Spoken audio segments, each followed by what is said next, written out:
Transmitter device activated. Coordinates set for Earth 2.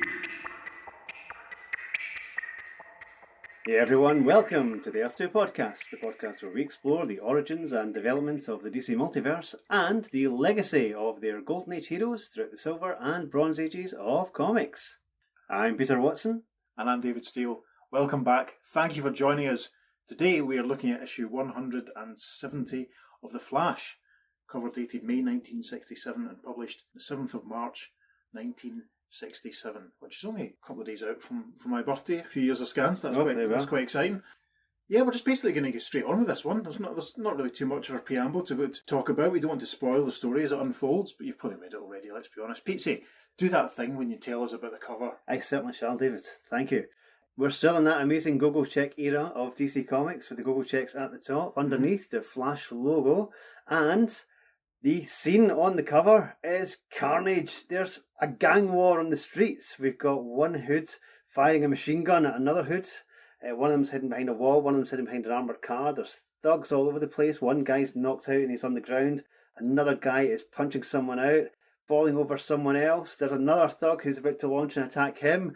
And jogging on past all of them is our hero, Barry Allen, the Flash. And he's saying, "Things are sure quiet in town tonight. Might as well turn in." And the caption on the cover says, "Unbelievable! The See Nothing spells of Abra Kadabra." It's a beauty, it really is. It's drawn by Carmine Infantino and inked by Murphy Anderson, which probably explains why there's a full moon behind the Flash. That's very true, yeah. The armoured car has been tipped over and it's basically, it looks like one of the wheels has been set on fire. There's other cars behind that are tipped over. It looks there's maybe some innocent passers-by that are down in the street. Yes. As Pete says, it's carnage. And the Flash seems oblivious. There's a real Silver Age-y feel to it. You know, Yeah. We're kind of creeping to the tail end of what I would say was the Silver Age. The Bronze Age is on the horizon. Yep. But this one could have been done any time in the previous 8 or 9 years, I think. It's really, really crisp. And it's a joy. I mean, there's so much going on. It's very kinetic. Yes, absolutely. Gorgeous yellow Flash logo against the dark blue evening sky and the wall. It's a beaut. I'm a big fan of this cover, it must be said. So shall we get straight into it then? Let's do so. We have an opening splash panel. Caption says, "Story by Gardner Fox," big Flash logo. Art by Carmine Infantino and by Sid Green. And the first little caption box, you're familiar with the Three Wise Monkeys. Well, we have the Three Wise Flashes. You see a Barry Flash with his hand over his mouth, hand over his eyes, hands over his ears, and the caption reads, "Speak no evil, see no evil, hear no evil." And there's another caption box that says, "Such is the terrible fate that falls upon the fastest man on earth. He cannot see any crooks, he cannot even hear them, and even if he should arrest them, he would be unable to testify against them.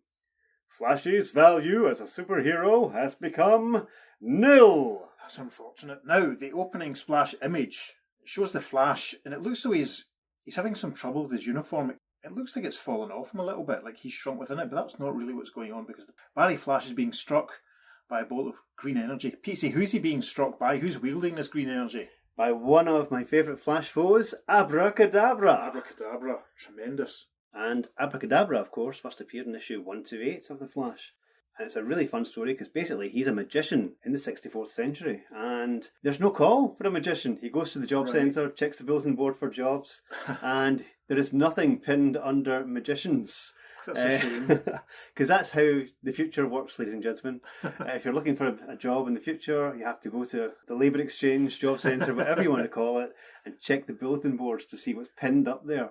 The Case of the Real Gone Flash was his first appearance. Very memorable cover where Barry sort of looks like he's sort of been vanished out of his costume. I think that's the one, isn't it? Yeah, that's the one, yep. Yeah.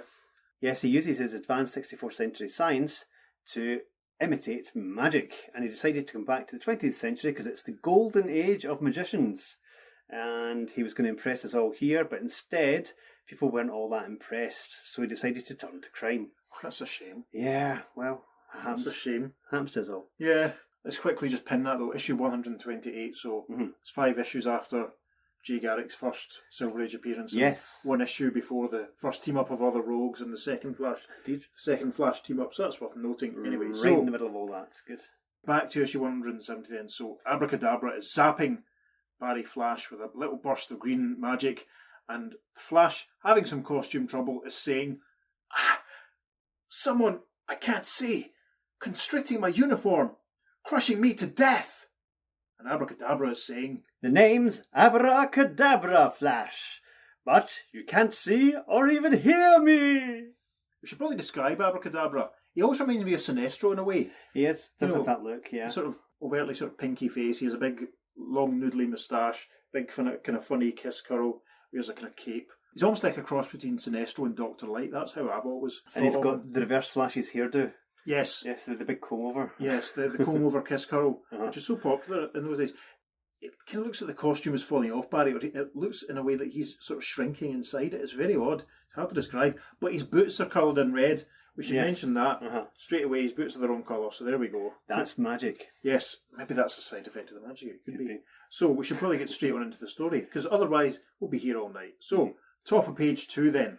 And the first caption for the first panel says, as the curtain goes down on the Central City Civic Centre production of A Connecticut Yankee in King Arthur's Court. And we can see the hoi polloi of Central City are out for the night. We can see some fur coats and some very immaculately turned out people. Again, we'll say the inking looks particularly heavy on this one, a bit like I noticed on the issue Green Lantern that we did recently. Sid's obviously got some new ink for Christmas. So we can see Barry and we can see Iris there amongst the throng. And Iris is saying, hurry, Barry, I want to see my old classmate Margot Tyler, who played the role of Alisande. I'm moving as fast as I can, dear. Caption for the next panel. Barry, Flash, Alan, and his wife Iris make their way backstage, where... And we see Iris greeting her old friend Margot. Margot says, Iris, darling! Margot, honey! And in the background, tuxedoed Barry Allen is looking off to the side and thinking, there's the real star of the show. The man who played Merlin the Magician. His magic feats were spectacular. Caption for next panel. After being introduced to Margot Tyler, Barry finds himself in turn shaking hands with... John Cardine. And we see Margot's hand gesturing as Barry shakes hands with John. Now, John is wearing a sort of... He reminds me of Moppy in a way, almost, actually. He's wearing a loose sort of hooded top which has little stars and moons all over it. Very elaborate coiffured brown hair going on, and the other people who are at this little backstage event are all rendered in silhouettes. Very effective looking. Absolutely, yes. We can see Barry's crew cut looks as if it's growing out slightly as he shakes hands with Mr. Cardine, or maybe it's Cardine. And Barry's saying, congratulations, Mr. Cardine, on a super performance. I hope your show has a long run. Moments later, a voice booms loud in Barry Allen's ears. And we get an extreme close-up of Barry listening, as rendered in large letters, we see what he's hearing, and this voice is apparently saying, I'm happy to see you here, Flash, but don't worry, I won't tell the world you're Barry Allen. Not yet. Barry's thinking, he says he won't tell the world, but he's bellowing the news all over the place.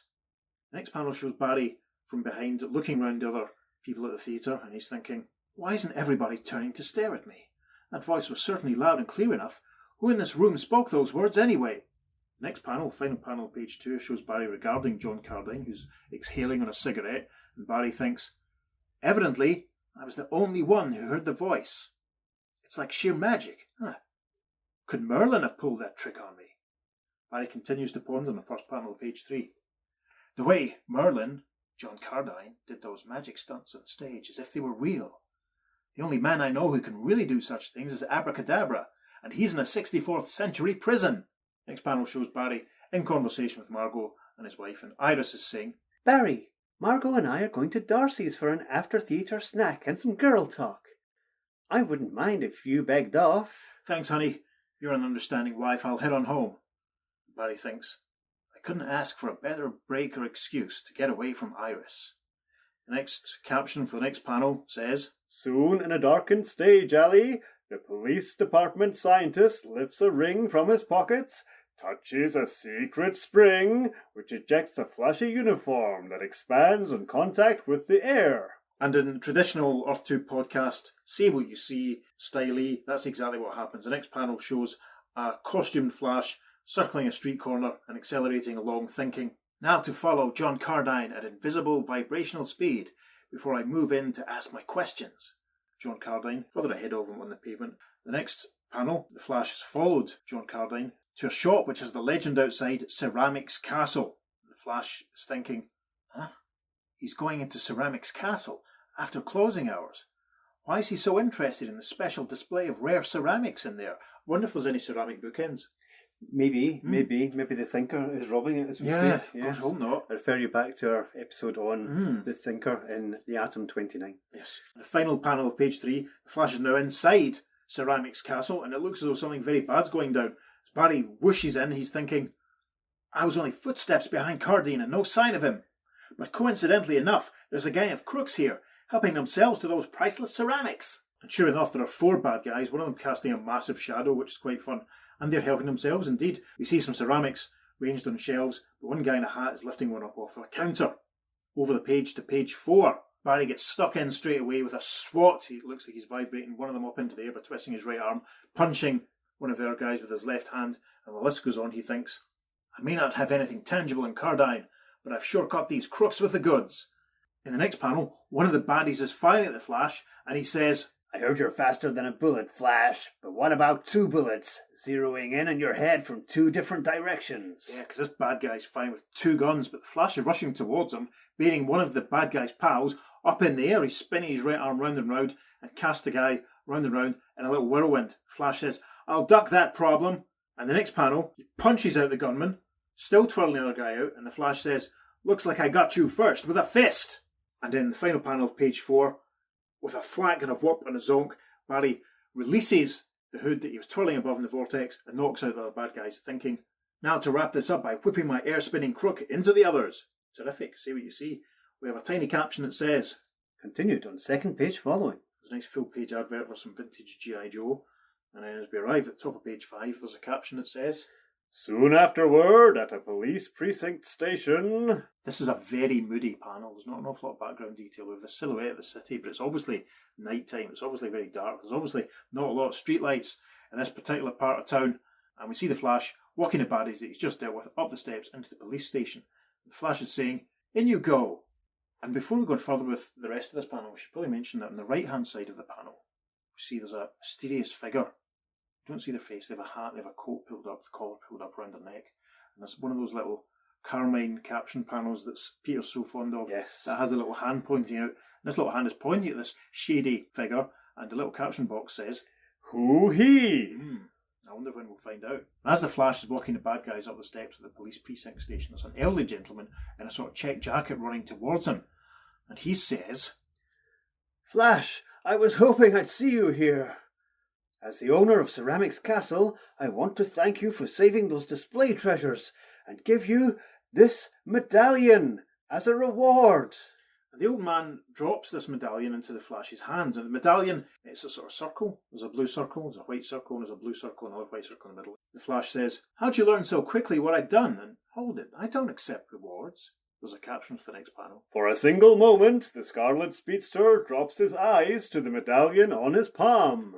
Indeed, the Flash looks down at it and he thinks, what an odd device. And then we have another little one of those carmine caption panels, which kind of does a little bit of the storytelling for us, because there's a hand coming off pointing at Barry, and there's another hand coming off pointing at the medallion in the Flash's hand. And this caption box with the little hands says, uh-oh, you shouldn't have done that, Flash. You took the bait and are hooked. Indeed then, for the caption in the next panel says, but when he seeks to return the reward... And this is another see what you see moment. The old man's gone. Barry, the Flash, says, here, take it back and... Huh? Where'd he go? I'll leave it at the station house for him to recover. And as we move indoors, the caption says, as the Scarlet Speedster enters the police station... And there's a desk sergeant, very friendly looking chap, looking down at the Flash, and he says, looks like you had a busy night, Flash. What's the charge against these guys?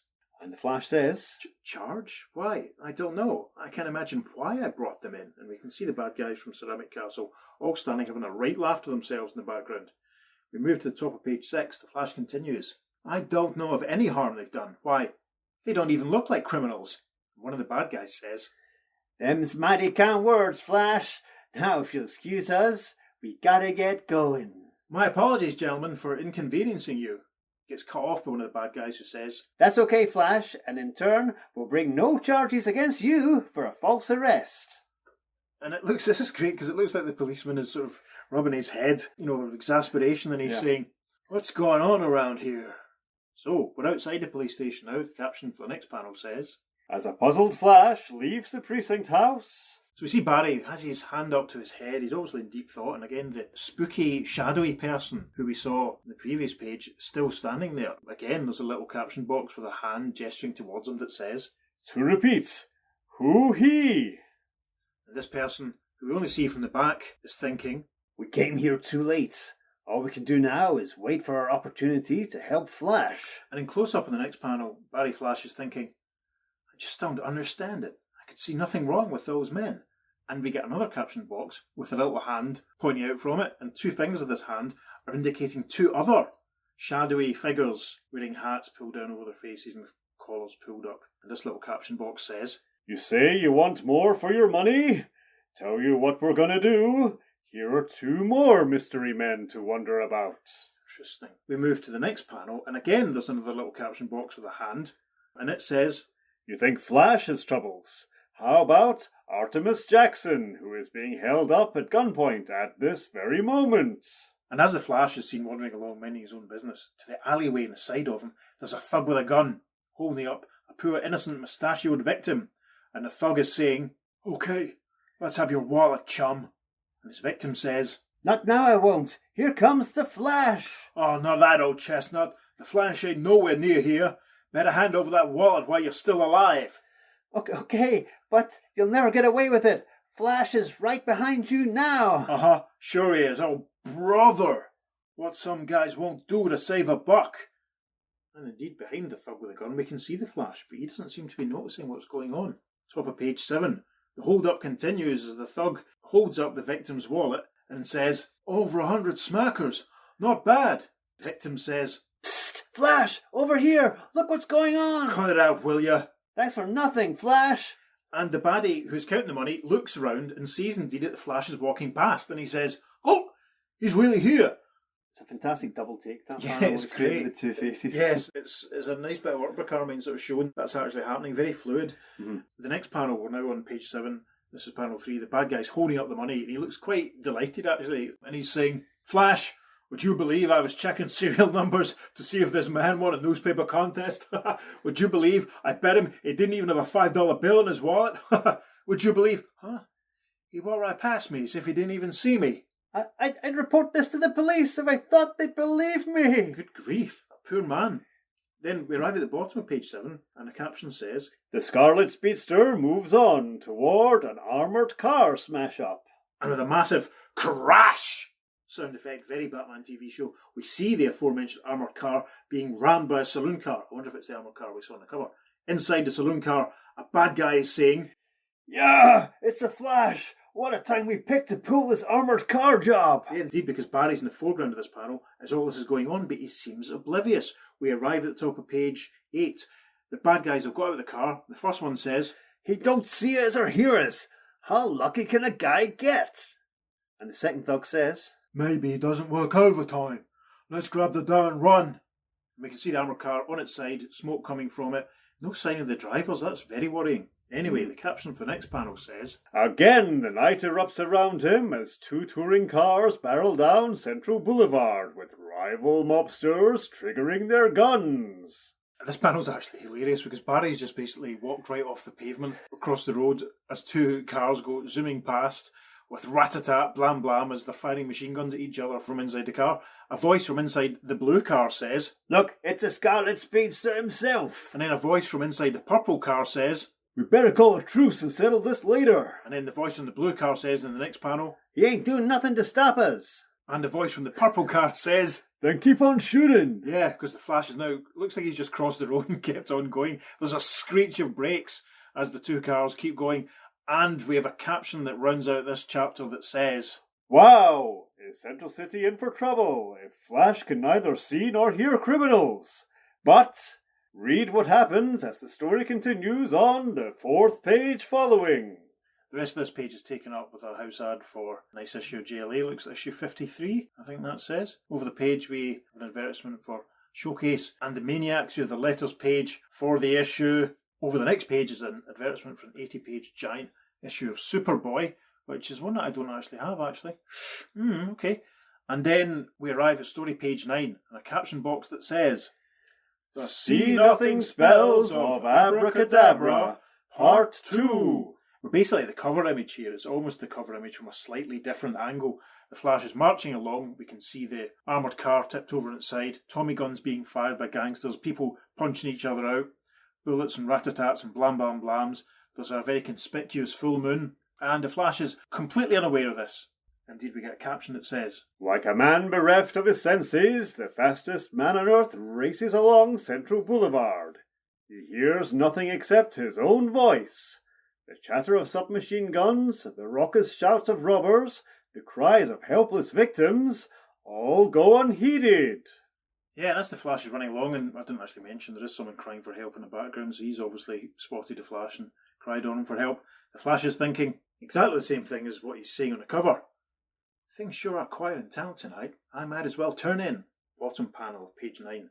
It's a close-up of the 3 moody strangers who we saw earlier on, as they observe a baddie throwing a brick through a jeweller's shop window. And there's a caption that says, Hard on his heels come the 3 strangers who have trailed him all the way from the police station. The first of these 3 moody strangers, hat pulled down over his face, says, This is worse than we thought. The second one, who's wearing a sort of green suit, has a green hat, he's very significantly wearing little round dark glasses. And he's saying, maybe we better interfere to stop this wave of lawlessness. And the final figure says, No, we don't dare take a hand yet. We must wait until we get Flash alone in private. Top of page 10, and we have a caption that says, Other eyes are also televiewing the Scarlet Speedster bypass crime after crime as mocking laughter rises into the air. Yes, we're back with the man from Ceramic Castles who's watching the Flash on a little television screen, and he's saying, My scheme is working perfectly. Now to change from this assumed identity back to my real self.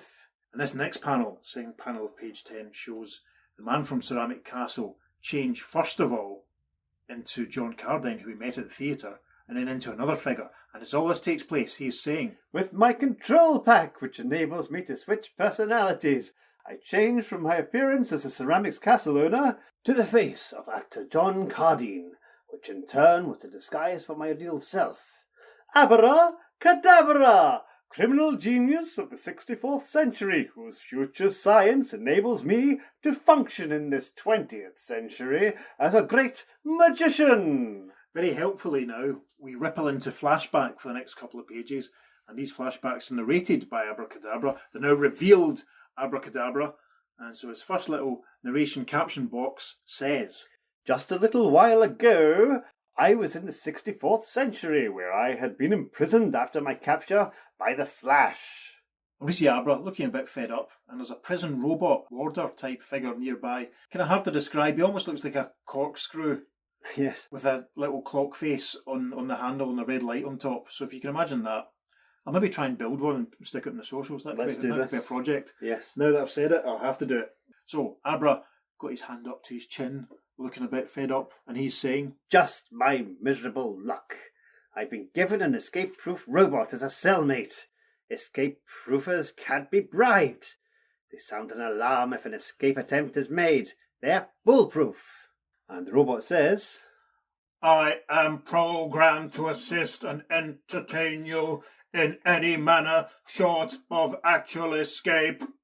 Okay, how about a file? A file is forbidden. It could be used to saw through cell bars. We're now in the bottom sequence of panels for page 10, and this is a great shot of Abra Kadabra. We see him from behind with his bandy legs, standing with his hands clasped behind his back as he talks to the robot, and he says, How about a corned beef on rye and a bottle of ice cola? Request granted. If you could only cook. I am programmed to serve more than 50 hot meals. Why must you answer every statement I make? I'd be better off if I didn't have to see or hear you. Yeah, or speak to you either. Request denied. Hey, I'm getting an idea. Ideas are not forbidden. I'll need a length of I-34 wire, 2 solar energy cells, some mini cobalt lenses. Why do you want these items? I'm going to make myself an educational toy to pass the time, Says Abra, prodding the robot on the chest. The robot replies, It has therapeutic value. Permission granted. Never mind the small talk, just grind out what I need. Abra narrates the next caption, which says, For 2 days I worked without sleep, much to the annoyance of my robot cellmate guard. You must sleep, or I shall notify the authorities. All right, blabbermouth, see, I'm asleep already. No man can speak while he's asleep.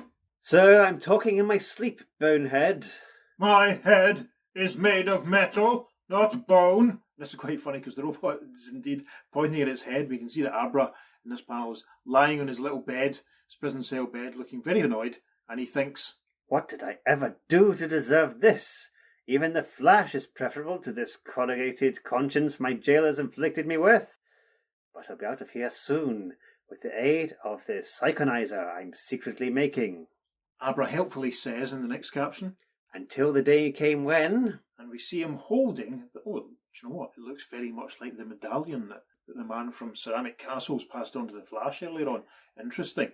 Abra is saying to the robot, See my pretty toy? It works like an anesthetic applied to certain portions of the brain, even your brain, bonehead, so that anyone who gazes on it can see no evil, hear no evil, speak no evil. I cannot see, hear, speak evil. Abra then says in the next panel, Check, you don't see me, nor will anyone else when I walk out of this prison, because I am utterly and totally evil. He is. He just drips it, doesn't he? And I mean, this is a tremendous panel, as you said. The reverse Flash, receding hairline, comb over, kiss curl.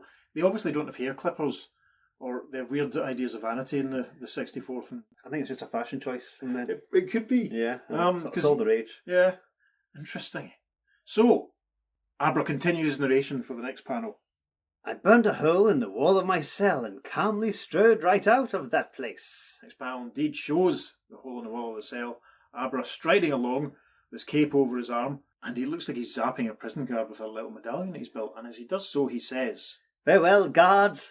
I'm off for the 20th century to settle my score with the Flash and be set for life. So, over the page to page 12, Abra's narration of the flashback continues. We see him sat in his swanky pad that he set himself up with. His narration caption says, With that sordid experience behind me, I fled through time to the present, eager to inflict my newfound power against my nemesis, the Flash. So we see Abra reading a newspaper in his fancy bachelor pad, and he's thinking, I'll check up on Flash's recent activities so I can get in touch with him. And, hello? What's this? They're casting a Civic Centre production of A Connecticut Yankee. He continues an extreme close-up. What a tremendous Merlin I would make with my magic powers. And why not? To hear the rousing salvos of applause, to see my name in newspaper headlines and in theatre marquees. Ah, that would be living. It's painting a clear picture of him as a frustrated performer more than anything else. He is, absolutely. That's his whole catastrophic, what's it called? Character flaw. Yeah. So, next panel, Abra's made a fist. This is a plan, he's into it. He continues to think, Sooner or later, I'm bound to run into Flash. This special detector ring will alert me to his presence whenever he comes within 50 yards of me. Yes, we see the ornate, fancy bit of jewellery on his right hand. And in the next caption, he narrates, And this very night, my inventive genius paid off. And this little flashback panel, instead of being rounded nicely like the other ones, has the ripple effect, and it shows Barry Allen shaking with John Cardine or Cardin, however we're pronouncing it, and John Cardin or Cardine, however we're pronouncing it, is gleefully smiling at Barry and thinking, So, your name is Barry Allen, but according to my detective ring, it's also the Flash. And then we're back with Abra in the present day. He's smiling to himself and thinking, Barry Allen, Flash. Sure was startled when I telepathically revealed his secret identity. I deliberately did that to get him to follow me. When I neared the ceramics castle and sensed it's being robbed, I went in, knowing Flash would follow me and grab those crooks. So yes, those voices that Barry heard at the start of the story was Abra's, if we didn't know that already. The final panel of page 12 shows Abra a very unflattering shot of the top of his head as he watches the Flash on his big TV screen, and he continues to think to himself, "That gave me the opportunity to pose as the owner of the ceramic castle and hand Flash the Psychonizer in the shape of a medallion. Now Flash can see no evil, hear no evil, and speak no evil." Laughing inside his own head. What a psycho. Top of page 13, there's yet another close-up of a smiling, delighted Abra, looking very adamant, it must be said, and he's thinking in this panel, "It was demonstrated he could speak no evil by his inability to testify against those ceramics crooks. He could see nothing of the robbers and gangsters, nor even hear their voices and gunshots." The next panel shows Abra still watching the Flash on his screen, now seeing the Flash from behind as if the Flash is turning a corner or out of the range of Abra's cameras, and Abra is thinking, "And the best part of all this is, I am the only one who can remove this psychonic influence from Flash. Without my help, which he'll never get, he's doomed to remain that way the rest of his life." So, we shift from Abra, we're back with the Flash. Caption for this panel says, Shortly, as Flash returns to Barry Allen's home, we see the Flash putting the key in the lock and he's thinking, phew, this has been a day of days. John Cardine knows my secret identity. I brought 4 men to police headquarters without knowing why, and now I was about to go into the home where I live as Barry Allen with my wife Iris, still dressed as the Flash.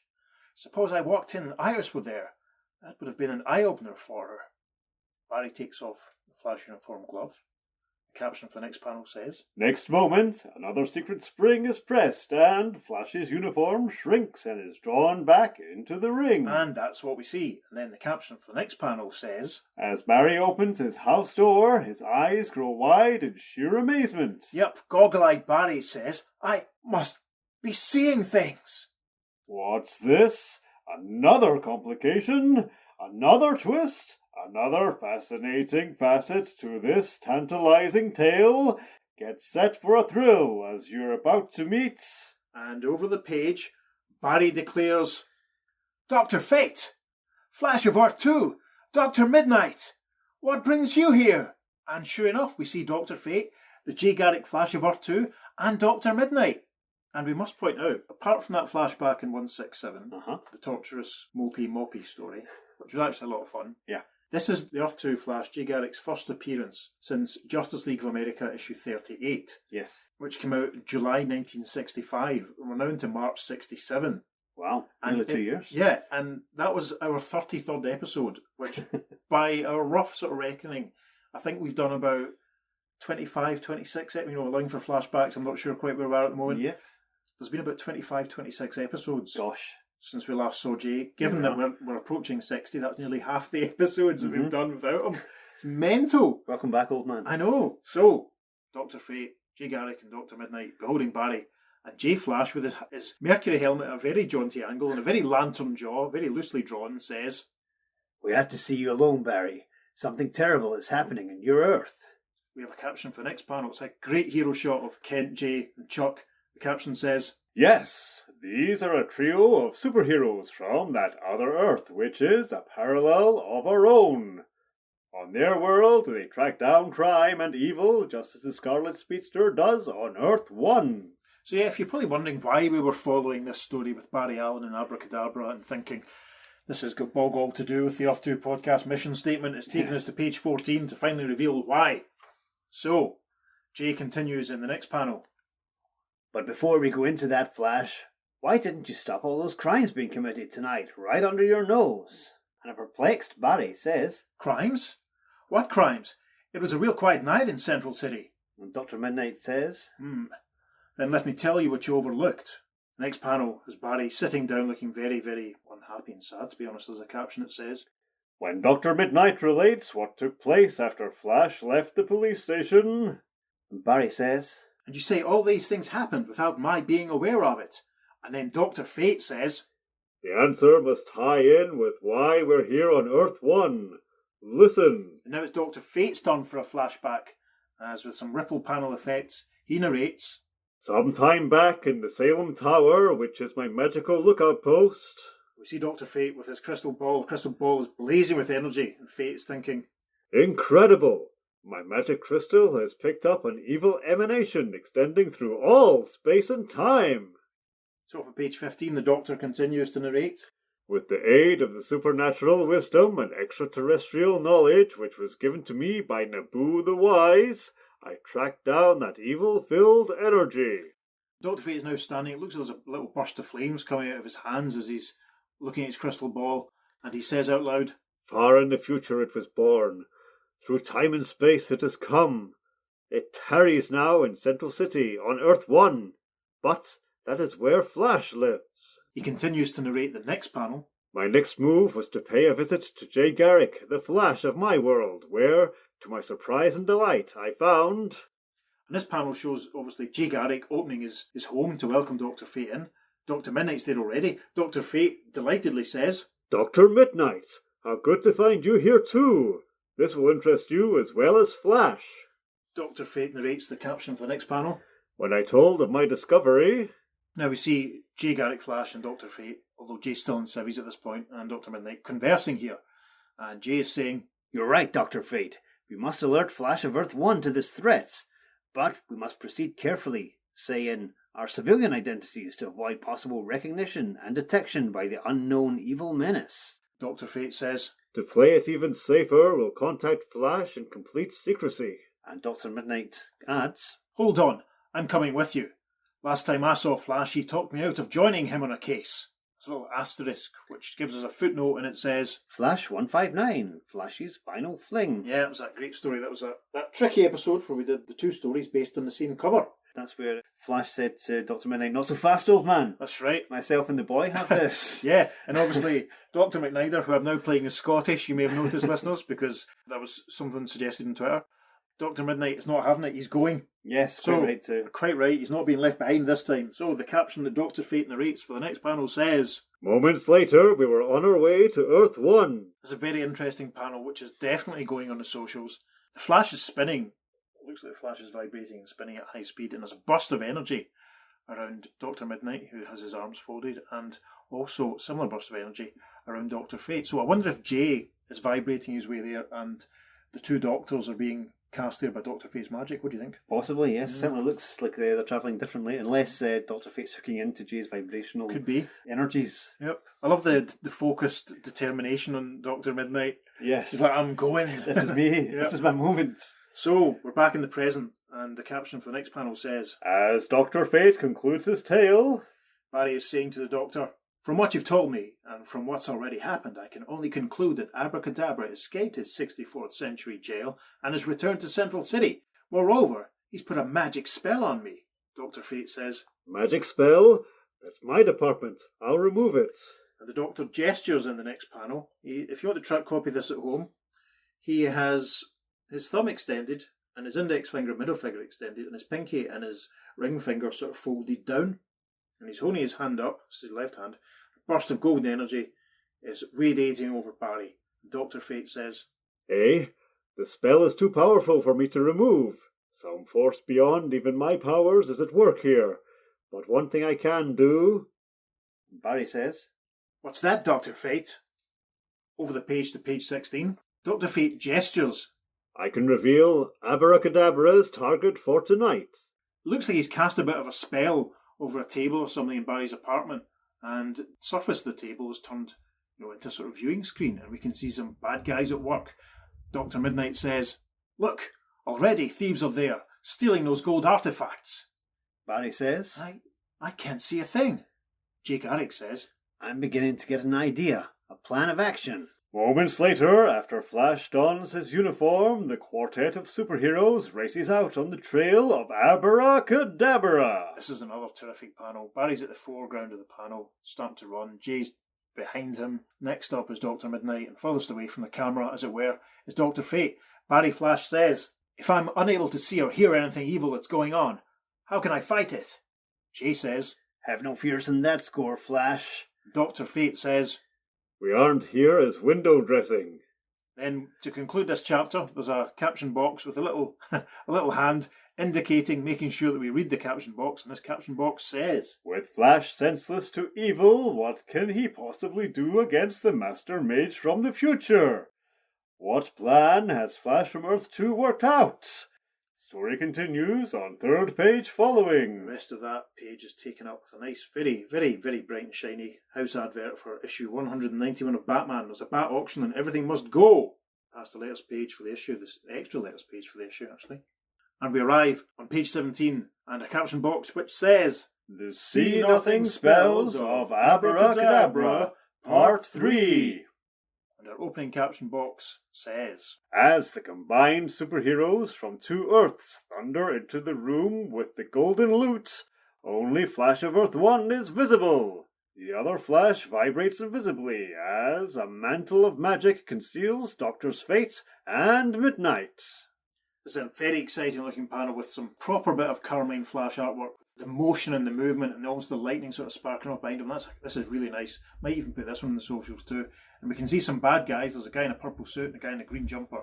And the guy in a purple type suit says, Hold it! Here comes the Flash! Oh, don't worry about him, says the guy in the green jumper who's grabbing a very Easter Island looking statue. According to the grapevine, he's all washed up. And as he runs in, the Flash is whispering, I still don't see anyone or hear anything. The next panel, we can see there's like an invisible phantom version of Jay Garrick Flash immediately following Barry. That's very effective. And the Jay Flash Phantom is saying, You don't have to see anybody, Flash. I'll be your guide. I love it. Jay's vibrating into invisibility. Superb. So, we see bad guy with a gun beholding Barry running towards him, and he says, Flash may be all washed up, but let's put him through the ringer with bullets, just to make sure. We arrive then at the top of page 18, and Flash is rushing towards three gun-wielding bad guys. Guy in a purple suit says, We'll all fire together on target. and we also see in this panel, the invisible, magically invisible Dr. Midnight. And he's thinking, here's where I pitch in, with a blackout bomb. And indeed, there's complete darkness in the next panel. We can see the three baddies, but we can't see much else. Purple suit guy says, Huh? Where'd that darkness come from? And the green jumpered guy says, only Flash could have done it. There's nobody else around. The next panel's a cracker, because we see the purple guy and the green guy being taken out by Barry, whose fists are being guided by the invisible J-Flash vibrating along behind him. So, purple guy is saying, He ain't even looking at us. Oh! And the green jumper guy says, and he hit us dead set. Oh! Tremendous.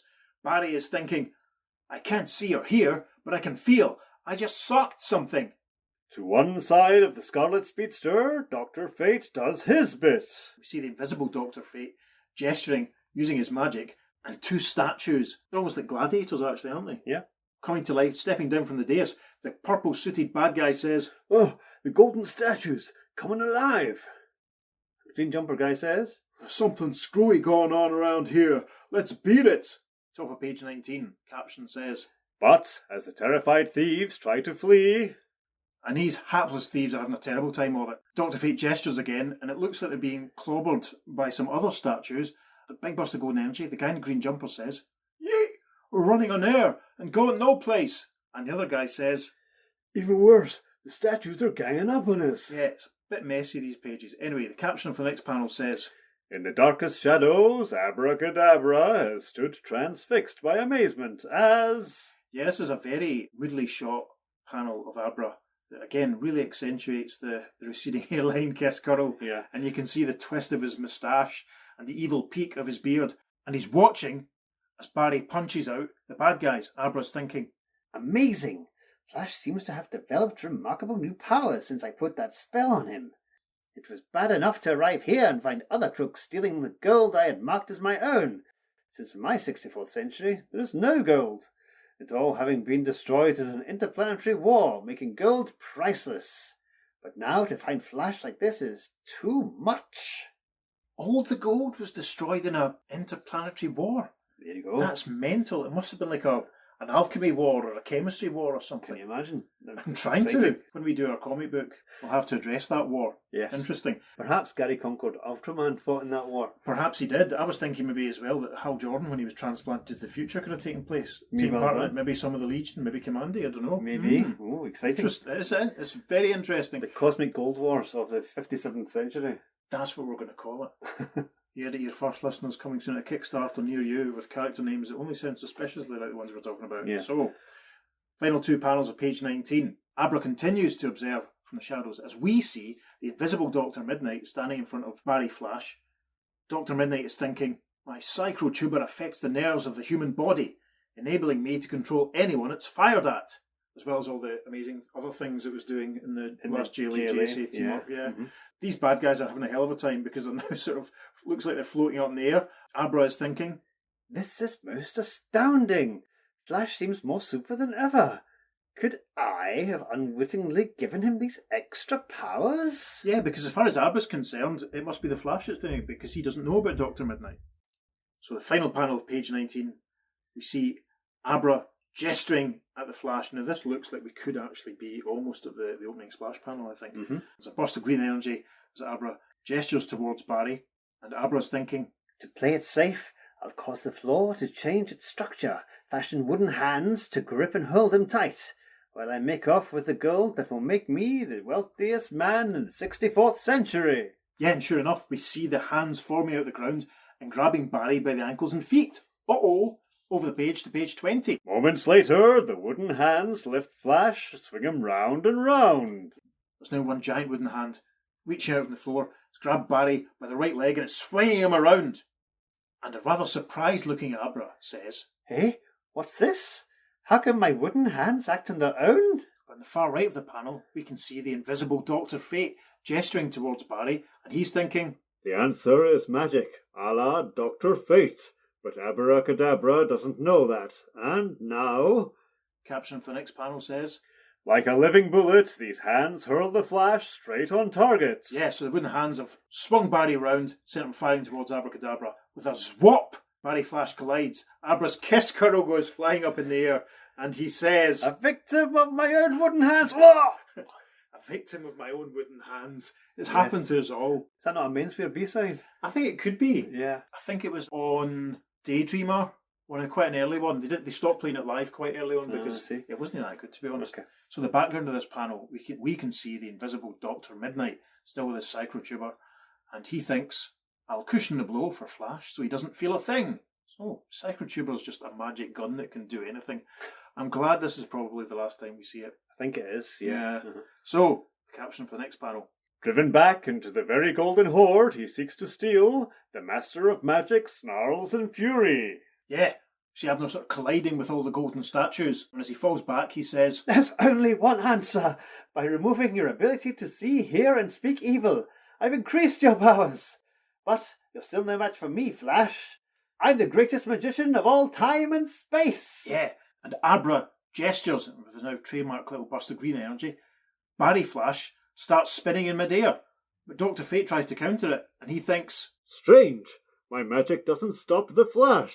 the final panel of page 20, you see Barry colliding with her, obviously with force, with the ground.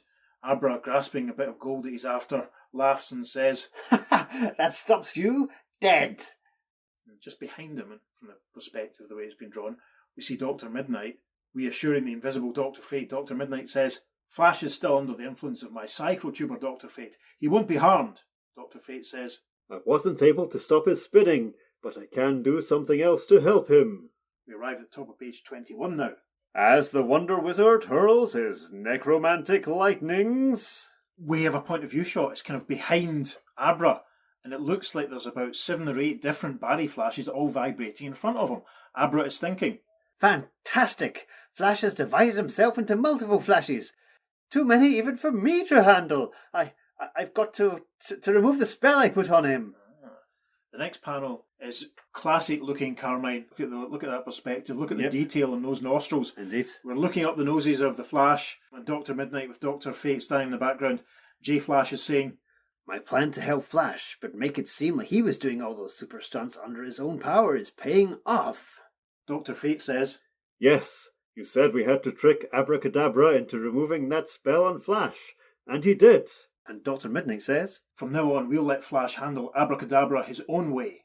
Caption for the next panel. The next moment. Barry Flash zooming towards Abra.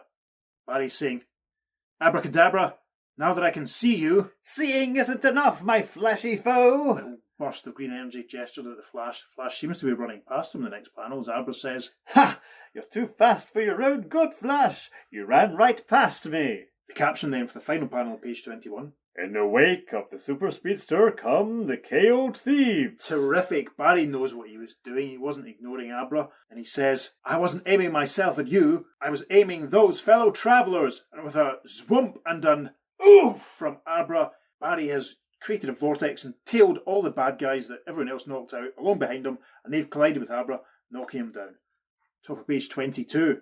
First caption says, The magician from the future may be down, but he isn't out. Abra gestures, little burst of green energy. He says, How does this grab you, Flash? we're finally at the opening splash panel. As Barry thinks, he's constricting my uniform, making it smaller and tighter, crushing me to death. His body caught as if in the coils of a boa constrictor, the fastest man on Earth 1 takes the one desperate chance for victory. Got to vibrate fast enough to invisibly run out from under my uniform, overcome Abra Kadabra before he notices I'm outside the uniform. Barry thinks, yeah, and sure, we see him vibrating so quickly that the costume falls down behind him. In the next panel, he zooms forward with a zock, punches out Abra, thinking, did it, with a flash fist flush on the jaw. Next panel shows him vibrating back into his costume, pulling him back on as Abra falls back. Barry thinks, when I knocked him out, his magic stopped. My uniform's returned to its right size, enabling me to put it back on. A quartet of jubilant superheroes stands over the inert evildoer. Dr. Fate observes, I'm still puzzled why my counter magic didn't stop him. and we get a little asterisk and a sidebar which says, Darn clever, DC. Readers know that Dr. Fate's magic didn't work because Abra Kadabra was using 64th century science to make his feats seem like magic. He really wasn't using magic at all. very naive of Dr. Fate not to spot that, if you ask me. So, J. Garrick Flash observes, What'll we do with Abra Kadabra? Barry says, I'll take him back to his own time on my cosmic treadmill after I see you off to Earth 2 and take the crooks you helped me capture to jail. Top of page 23 then. Upon his return from the 64th century, Flash changes into his Barry Allen identity and... See Barry at the top of the stairs to the Allen's apartment, thinking, I hope that future prison will hold Abra Kadabra this time. There's a nice, obviously Murphy Anderson influenced full moon in the background as we see Iris getting out of the car. She's finally arriving home, having missed all of this. Barry says, Iris, you're getting home kind of late. Margot and I had so much to talk about, but how come you're so late? I ran into some old friends too. They were in town for only a short time. Oh, I'd like to meet them sometime. You will, dear. You will. As they move inside, Barry thinks, once I finally make up my mind to tell her that I'm the Flash. The end. There we are. Of course, this is after they're married, but it was only their first wedding anniversary that Barry decided to finally reveal he was the Flash. But Iris already knew because Yes. Barry talks in his sleep. Amazing. So she kept the secret all that time. That was highly enjoyable. It was. What did you think then? I thoroughly enjoyed it. Abra Kadabra is one of my favourite villains because he is so ridiculous. His whole motivation is for attention and for being loved and appreciated, and basically if you applaud him, then you know he's kind of powerless because that's exactly what he's looking for. It's this psychological flaw that he has, and he just craves fame and attention, and he's ridiculous because of that. And I love every utterance from his mouth because he is so absurd but so menacing. He's got no moral compass at all, and really does anything he can just to get fame and attention. And obviously this crime caper he's doing is just a means to an end, really, of just becoming more infamous, I suppose.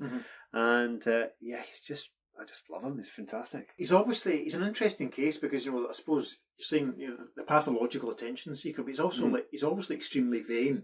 Yes. If he has that balding kiss curl thing, you know, he's too unaware of his own failings and completely self-lacking in awareness. So, you know, which all feeds into exactly everything you're saying. I think as a story, I think it's maybe one of the most ordinary Golden Age, Silver Age hero team-ups that we've done. I mean, there was no cosmic level threat. It was almost like just a regular Flash story that kind of plodded along, and then Jay, Kent and Chuck turned up. I mean, it could have been Wally, or it could have been Hal Jordan that turned up to help him at the end. You know, it was nice to see Jay for the first time in ages. It was nice to see Dr. Midnight getting stuck in because he didn't get a chance the last time he turned up in the Flash. I don't really have too much to say about it. It was okay. I didn't dislike it. It rattled along. I enjoyed the scenes of Barry being oblivious to the crimes, the moody shots of the other three in disguise so they could observe. They were all really good. I liked the little Earth 2 flashback vignette where we saw how they all figured out what was going on and they were going to have to go and help Barry. I don't really have too much else to say about it. It wasn't bad. Yeah. That's about it. I enjoyed the fights at the end when they were helping Barry because Barry didn't know what he was, couldn't see what he was doing. All that was quite imaginative. It was fine. I'm not going to condemn it by saying it was functional. Uh-huh. It was all right. It's interesting the fact that Barry chose as Flash to walk home that night, the night there is the most crime ever in Central City. Yeah, I mean, it's bizarre. There's one panel, the splash panel at the start, I think, the second chapter. It's not very clear. I mean, one of his legs is sort of at an angle that does make it look as if he's running, but then when Abra's observing him, it looks like he's just casually strolling and is completely... Maybe that was just a side effect of the magic, I suppose. He was pretty chill about all that. You'd think he might have been a bit more suspicious. Yeah. But then if he couldn't see or hear any of it, then he was probably just thinking, oh, right, probably okay. out of mind as well. Yeah, and in interesting. fact, he just casually strolls up to Barry Allen's front door in full Flash costume, gets a key out to open up. Surely you would just run in at super speed and vibrate through the wall, Barry, so that people don't see what's the Flash doing at Barry Allen's house. Going at Barry's house? Yes, I mean, I think obviously in Abra's magic must have some kind of other further senses dulling, wit dulling effect. Quite possibly. It was interesting. As a fan of the Golden Age guys, it was nice to have them pop up. I liked how the story there was no hint on the cover that they were in it. It was sort of drip fed that there was some moody guys who were watching them in secret with no real clue to who they were. Yeah. And then when they were revealed, it was a nice little bonus. Yeah. As I say, it really just felt like a regular Flash story, but with a nice sort of a nice cameo twist, an extended cameo twist, I suppose. I think Gardner's probably thought it's been a while since we've had Jay turn up in the book, and then he's looked back at the previous Earth 2 appearances in the book and thought, oh, we just left Dr. Midnight that time, maybe we should bring him in. And he's a big fan of Dr. Fate as well, so it's natural to do those three. So yeah, definitely. Quite a possibility. Yes, Dr. Fate, certainly recently he's had a lot more exposure than Jay has. Always good to see him. Yep. Shall we jump on to the reader response? I'd love to. Sure. Shall we? Yes. Now, these letters are from issue 173, which if you're a clued up Golden Age DC guy or JSA fan or whatever, you'll know that we'll be doing the story from issue 173 before too very long indeed, but we'll say no more about it at this time. So, Flashgrams from 173, the first letter goes a little something like this. Dear editor, merci, no, make that merci beaucoup for a spectacular issue of the Flash number 170. As usual, I will cite the ABCs behind my reasoning. A. Guest stars. Dr. Fate, Dr. Midnight, and the original Flash were welcome additions to the cast. I am a staunch supporter of the Justice Society of America and am praying for the day when this famed organisation will once more carry the DC banner in a magazine of its own. Until that happy day arrives, I will always make do by rushing to the stands to see them on a guest star basis, whether in the Justice League or Flash. B. Magic. If there was one predominant theme permeating this issue, it was the occult. Seldom has a story been so thoroughly saturated with magic as was the See-Nothing spells of Abra Kadabra. It was magic, or 64th century science if you insist on semantics, that enabled our future villain to escape from his prison cell. It was this power that made Flash oblivious to all crimes being committed in his midst. It was this awesome means that enabled Dr. Fate to detect Flash's dilemma, and it was also magic on the part of your writer and artists that made it possible for us to enjoy one of the best climactical battles in comicdom history. C, and this is a Gardner special, what if angle. Rarely do superheroes come to the rescue of their comrades in arms when the situation warrants it. Therefore, under conventional rules, two alternatives might have taken place. Flash could have been permanently defeated, or Abra Kadabra might have been outwitted by a clever ruse on the part of the Scarlet Speedster. But what if another superhero, in this case not one but three, had sized up the problem and had decided to come to the aid of our boy in red? Congratulations to Gardner Fox for having hit upon this premise and resolving it so magnificently. But wait, there's more for this master. Mr. Fox is to be commended for having broken away from the conventional mould on 2 additional accounts. It was so refreshing to see the good guy fail to see all angles of the case. When Dr. Fate says, I'm still puzzled why my counter magic didn't stop him. I felt like saying, welcome to the club. For once, one of you guys is stymied, a very human trait. Equally admirable was Kadabra's failure to comprehend why he was defeated. It always irks me to see the hero at the end of a harrowing experience inform the vanquished foe in an almost apologetic manner just exactly how he was apprehended, in lieu of lucking him straight to jail with no questions asked. And that treatise is from our old friend Joseph Arrell from New York, New York. Yeah, he makes a lot of good points there, actually. Yeah. Yeah, that's true. That did we get a point when Dr. Fate completely figured out that, Abra was the source of the evil? I like that they didn't explain to her, but yeah, that's true. No real editorial response, just an introduction to the next letter, which sort of goes like this. Dear editor, excited expectation tinged my first reading of the See-Nothing spells of Abra Kadabra, evidently written in response to those irate readers who demanded something more than a previously shown panel of Dr. Midnight's uniform. It was excellent as only a Flash comic can be, but for your abuse of Abracadabra. Gosh. The old Abracadabra appeared only once, when he revelled in the thought of applause. There was no trace of the pilgrim to the 20th century, the slightly patronising individual in his dream era who needed applause for his tricks to succeed, but instead found notoriety, who, to escape omnipervasive science, as opposed to magic, made his way to the past, where he hoped to meet Houdini. Instead, we find a practical, scientific genius, in his own words, utterly and totally evil, whereas he once viewed Flash as an antagonist whom he could most effectively vanquish by humiliating, he now prepares to kill him without any ado. Abra has become what he fancies is the essence of villainy. His character is totally lost in evil, but is not so wicked as to be memorable. Such idiosyncrasies as his use of impeccable English have been sacrificed to a heavy-handed humour, which obviated his own interest. Made obvious, I suppose, yeah. This is a very wordy, pretentious letter, isn't it? He has become merely a poltroon, whom Flash must put in jail by the end of the story. Gardner Fox's great abilities lie in another direction. What he does with the Hawkman tales surely indicates his strength, but to remain a figure of interesting evil, Abracadabra should be entrusted to his originator, John Broome. I trust that you do not feel too downhearted, for I am working on the premise that loud enough objections inspire a story of such calibre as the See-Nothing spells, which, with the exception of the treatment of the magician, proved itself. That very wordy epistle is from Alexandra Bethune, Ottawa, in Canada. There's one final letter. Dear editor, may I be among the first to congratulate you on another flashy masterpiece? I refer, of course, to the See-Nothing spells of Abracadabra. I have never read an Abracadabra tale that grabbed me like this one. The cover itself was worth framing. The combination of action art and mood with Flash's casual cover comment made it absolutely priceless. And then, by the fourth story panel, I was helplessly hooked. I was glad to see later on that the story became even more promising than the cover. The humour in pages 10 and 11 may be frowned upon by others, but I thought it was super. When Abracadabra thought perhaps he had unwittingly given Flash magical powers, it was practically admitting that he didn't consider himself perfect. New things happen every day. But the stopper was when Flash left his uniform, a fraction of a second maybe, to have the punch delivered by Barry Allen's fist. Although this is the first time I've written you, if you keep your mags worth writing about, I'll keep writing. And that's from, obviously, first-time writer, Billy Neville from Raleigh, North Carolina.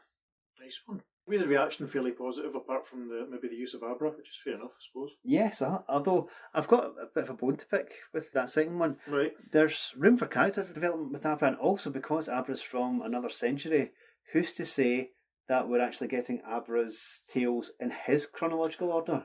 Timey-wimey. Yeah. That's an interesting point. Because as time goes on in the Flash stories, Abra does become a bit more vindictive against Barry, which we might cover much later on in the Bronze Age of comics. So who's to say this isn't a version of Abra from later on in his career, where he feels a bit more persecuted by Barry and has a bit more of a vendetta against him? That's a good point. I mean, obviously, similar stuff was done with the Reverse Flash. Yeah, a bit later on, and obviously the period we'll be covering. That's an excellent point. I wonder if Gardner thought of that. Mm-hmm. There's one last point I'd like to make as well. The scene where the ceramics factory owner, or Abra as we know, gave Barry the medallion, and Barry's going, what am I supposed to do with this? Barry, you've got a whole museum filled with all these medals and Man of the Year awards and everything that the city gives you. You've got rooms filled with statues of your rogues. You've got replicas of all their weapons. You've got a massive building. And, there's a cabinet in there with medallion from ceramics owner written on it, so that people can go and visit and go, oh, look at that. That's the and then walk medallion from the ceramics owner. Yeah, that's true. That's true. So yeah, don't I think think of it I think Barry needed you in his life. that way. Quite frankly, as a lifestyle guru, stroke coach, to kind of There we are. point these things out to him. I mean, Dexter Miles needs something to dust. Let's be honest. That's a fair point. Yep. Not my favourite of the GA guest star stories that we've done. Still lots of fun. Still lots of fun. Yeah. It was Abra's story, really, wasn't it? Yeah. I like the yeah. fact there are two flashbacks in it, and they're both from good point of view and bad point of view, both from the magical people, Yeah, which was quite cool. I like that's that. true. Yeah. Yeah, So lots of fun to be had in that issue. always. But yeah. yes. But what did you think about that issue? Please get in touch and let us know. You can email us at theearth2podcast@gmail.com. Make sure you check out our website. That's theearth2podcast.com. And also follow us on social media if you don't already. On Facebook and Instagram, we're at the Earth 2 Podcast. And on Twitter, we're at podcast_Earth2. And it's the number 2 for all of our social media. Yep, as usual, I'll encourage our listeners to check out our Facebook and Instagram pages for all the joyous supplementary bonus content that we'll put up there just to enhance your experience. So do check them out if you can. Indeed. So on that note, I've been Abra Kadabra. And I've been Dr. Midnight. And we'll talk to you next time on The Earth 2 Podcast. Transmatter Cube activated. Return coordinates set for Earth Prime. Merci. Non. Make that